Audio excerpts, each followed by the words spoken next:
Hi అండి, welcome back to our channel యామో kitchen and blogs. ఈరోజు కర్రీ వచ్చేసి ఎండి రొయ్యల గోంగూర కర్రీ చేయబోతున్నాను. ఈ కర్రీ చాలా అంటే చాలా టేస్టీగా ఉంటుంది. వేడి వేడి అన్నంలో ఈ కర్రీ వేసుకొని తిన్నామంటే ఆ స్మెల్, ఆ పులుపుకి చాలా అంటే చాలా బాగుంటుంది. తయారు చేసే విధానం చూసుకుందాం.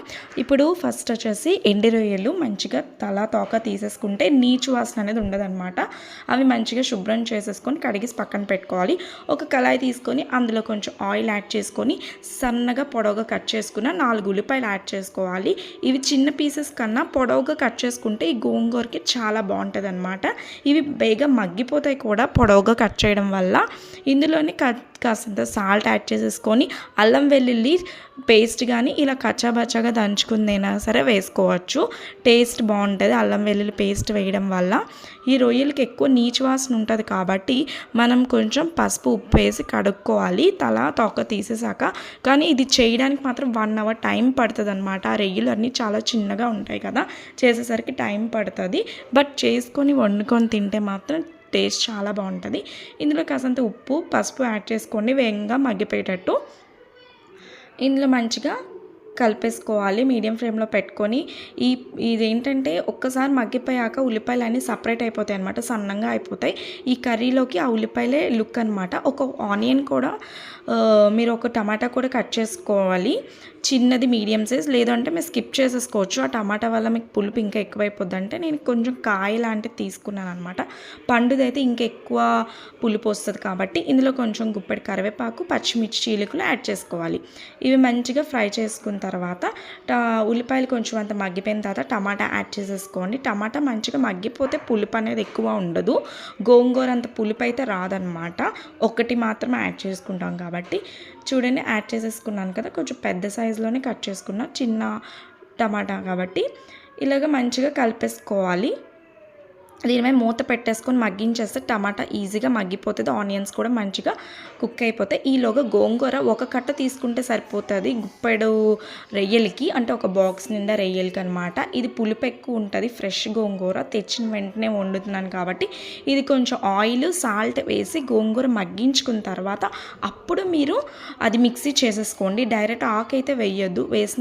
వేస్తే అది ఇంకా పచ్చివాసనగా ఆకుగా తగులుతుంది కాబట్టి అది కొంచెం ఉడికించుకొని మిక్సీ చేసుకోవడం వల్ల టేస్ట్ అయితే చాలా బాగుంటుంది. కడిగి పెట్టుకున్న రొయ్యల్ని మనం కొంచెం ఆనియన్స్తో వేసుకున్నాం కదా, ఆనియన్స్ టమాటా మగ్గిపోయిన దాంట్లో వేసేసుకొని మంచిగా కలిపేసుకోవాలి. రొయ్యలు ఈజీగానే ఉడికిపోతాయి ఎండిపోయి కాబట్టి. ఇది కొంచెంసేపు టాస్ చేసేసుకున్న తర్వాత ఇందులో కొంచెం సరిపడే కారం గరం మసాలా యాడ్ చేసేసుకోండి. ఈ టైంలో మనకి ఎక్కువ నీచు వాసన అనేది వస్తుంది అనమాట రొయ్యలకి. ఎండి చేపలు ఎండి నెత్తళ్ళ కన్నా కూడా ఎక్కువగా వస్తుంది కాబట్టి ఇది కొంచెం బేగా కుక్ కూడా అవ్వాలి. ఇందులో కారం గరం మసాలా ఇంకేమైనా ఐటమ్స్ ఉన్నా సరే మీరు యాడ్ చేసేసుకోవచ్చు. నేను కారం ఒక్కటి యాడ్ చేసుకుంటున్నా ఎందుకంటే ఈ కారంలోని అన్ని రకాలు యాడ్ చేసిందనమాట, ఇంట్లో తయారు చేసుకున్న కారం కాబట్టి. మీరు లేదంటే గరం మసాలా ధనియాల పౌడర్ కూడా యాడ్ చేసుకోవచ్చు. ఫ్లేవర్ చాలా బాగుంటుంది. ఈ రొయ్యలు వేసాక అసలు రొయ్యల ఉల్లిపాయలు రెండు కలిసి అసలు కనిపించదు. రొయ్యలు మళ్ళీ గోంగూర వేసాకే మనకి కనిపిస్తుంది. ఇప్పుడు చూడండి మంచిగా మూత పెట్టేసుకున్నాం ఇది చాలా చిన్న రొయ్యలు కాబట్టి బేగా మగ్గిపోతాయి అన్నమాట ఈ రొయ్యలు. ఈ రొయ్యల్లో అంటే కొన్ని పెద్ద రొయ్యలు వస్తే అవి కొంచెం డార్క్గా ఉంటాయి, అవి ఈజీగా క్లీన్ చేసుకోగలం. చిన్న రొయ్యలు అసలు ఇది ఈజీగా క్లీన్ చేయలేమన్నమాట. ఇవి బాగా మగ్గించుకోవాలి, ఆవిరికి ఉడికించుకుంటూ ఫ్రై చేసుకుంటూ చేసుకోవాలన్నమాట. ఈలోగా గోంగూర అనేది ఉడికించేసుకోవాలి. గోంగూర అనేది మనం ఉడికించుకొని పక్కన పెట్టుకొని చల్లారిపోయిన తర్వాత పేస్ట్ చేసేసుకొని వేసుకోవాలి. పేస్ట్ వేసుకున్న తర్వాత మీకు టేస్ట్ అంటే పేస్ట్ వేయడం వల్ల మీకు మంచి తినేటప్పుడు సాఫ్ట్గా రొయ్యలు మాత్రం తగులుతూ పులుపు తగులుతూ బాగుంటుంది. అందుకే నేను పేస్ట్ చేసుకున్నాను.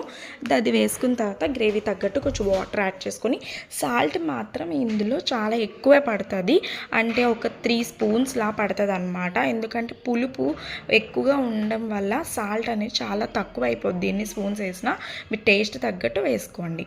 ఇలాగా కొంచెం అంత రొయ్యలు పులుపుని పట్టేటంత వరకు మీడియం ఫ్లేమ్లో పెట్టుకుంటూ ఉడికించుకోవాలి.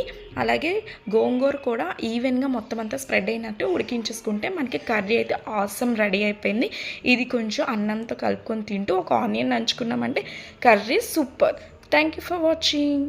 Like and share, subscribe for more videos.